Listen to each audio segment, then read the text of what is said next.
Here we are, week 57. Week 57. So we left the DVIs. Yep. A little quick. We did not spend as much time there as we hoped to. And we went to St. Martin, got there, and St. Martin's a cool spot. A lot of cruisers go there for boat work. And I'd heard that in the past, but it is a mecca for cruisers. There's chandleries or like boat hardware stores everywhere. It's really impressive, the amount of support that is there for cruisers. Sail repairs, hull repairs, rudder, engine. Every aspect of a sailboat is serviced there. So on passage, we had to... The wind was like beating straight into our face. We tried to be somewhat on attack going in. Get in there. And we covered a lot more miles than we expected to. Yeah. But it was only supposed to be 80 miles, and we ended up going 105 miles. We still beat some other boats there. Yeah, we still got there sooner than some other boats just because we sail faster. Yeah, we boats that went direct, we went faster. Yeah, if we would have gone direct, we would have gone so slow because we don't motor fast straight into the wind and straight into the waves, and it would have been way more uncomfortable. We would have gotten some hull slap and stuff. This is the reality of what our boat looks like after passage.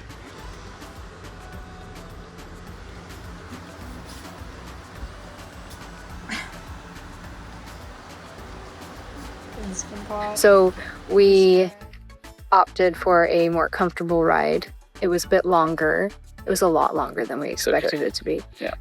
And we ran out of fuel because we were heeled over so far. Didn't really run out. We thought we ran out. I mean, the engine quit. The engine turned off because we were so heeled over that the fuel pickup was too far away from where the fuel was. So we did have enough extra fuel to fill it up a little bit, enough that it could turn on, which was good. It was great. And we made it in a lot later than we expected to, but not bad timing. Yeah. Met some new boats once we got in. We were so tired. But then the next day we went into town, checked out St. Martin. It's the first French island that we've been to. And the Spanish islands that we've been to have been a lot of fun, and Justin speaks Spanish, so it's been challenging for the kids and I to communicate and get around, but like he was fine and we were fine because we could still communicate. Yeah, communicate. But the French islands, I mean, we've been trying to do our French. Oui and no. Bonjour. And bonjour and merci. That's what we got. There's the language barrier and people just get frustrated. And thankfully, a fair amount of people in St. Martin also speak English. We were on the French side, though. There's two sides of the island. There's the Dutch side and the French side, which is funny. You have to check into either one of them. We went to the French side. And then if you want to move to the other side of the island, you have to check out. With your big boat. Yeah. You have to check out and then check back into the Dutch side. But if you go by land, you don't have to do anything. It's all one island. Or through the lagoon. You can even take your dinghy, from one side to the other, just through the lagoon, and you're fine. You can just travel, no problem. But if you move your big boat from one side to the other, then it's kind of changing countries or something. But I am in love with the French islands because they are so quaint. It's a little European vibe.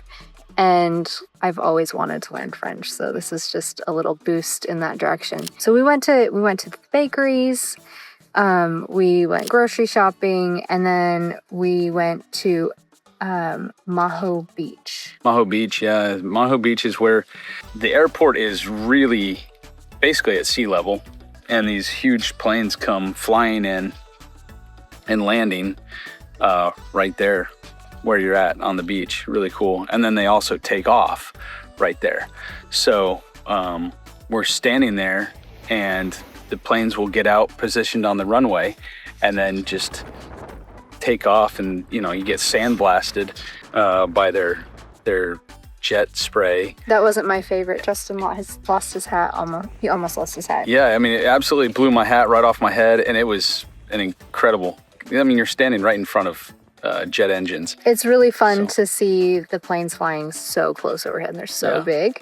And the kids had a blast. It was nice. It was just like, it was right on the beach. We were in the water. It was pretty touristy. Really hot, and there were loads of people. Yeah, it was pretty touristy. I mean, it's definitely like a Instagram-y place to go, and where everybody goes. But it was neat because there's it's just kind of a melting pot.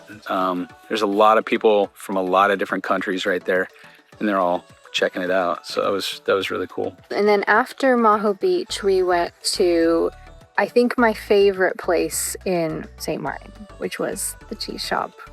Yeah, cheese shop. The cheese shop was amazing. The man who was working there when we got there, he was so knowledgeable, and I loved it. He was able to tell us so much about cheese, and we got to sample so many cheeses, and I didn't know there were so many things I loved about cheese. And your favorite cheese was? I think it was just because it had flowers on it. It was a cheese. It was a goat cheese in flowers. It was a goat cheese that the crust had been rolled in flowers, dried flowers, and so it had this like herby dried flour crust on it. It kind of tasted like a kind of nutty, like a walnut type of flavor, and pretty creamy and smooth.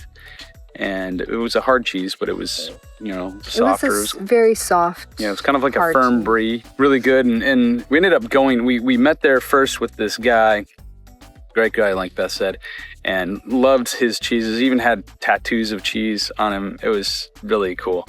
Ended up going back and getting some more stuff and chatting with the lady there. We learned that there's pasteurization, and then there's non-pasteurization, and then there's this kind of in-between level of treating the cheeses. Yeah, so we went to Grand Case, met up with some other kid boats, which was really good. Sea School and Under the Stars. Yeah. Just great people. Just really so many good families out there that are sailing. And so we had fun, and that was really good for the kids. It's hard not to have other kids your age, and that's become more and more apparent as the kids have gotten a little older. And I think we underestimated how important other kid boats would be while we were out. So it's been really good to have some friends, and we had a game night, we did a charcuterie board night, and we went snorkeling in Grand Case. Yeah. Which was all right. It wasn't the best. St. Martin was it was a really great community island, and there were a lot of people, and town was neat, but it wasn't the best natural water beauty. Yeah, natural beauty, I mean, it was okay. But yeah, for natural beauty, I would definitely say not top 10. One thing we didn't mention was we had a Volvo mechanic come out because we were having some engine issues that we didn't really know what was going on. Another day of an engine issue. Seemed like we were losing some coolant, and got in touch with the Volvo Penta rep there, and this guy Remy came out.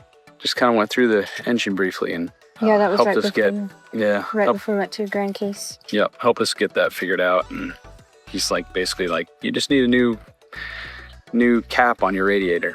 So got a lot more coming up, a lot more fun places that we're traveling to. So a lot of places we're skipping. Yep. Because we've got to get down to Grenada fast. It's okay. It's coming. We're learning what the best islands are, or the places we definitely don't want to miss, and we're getting those in. Yep. See ya.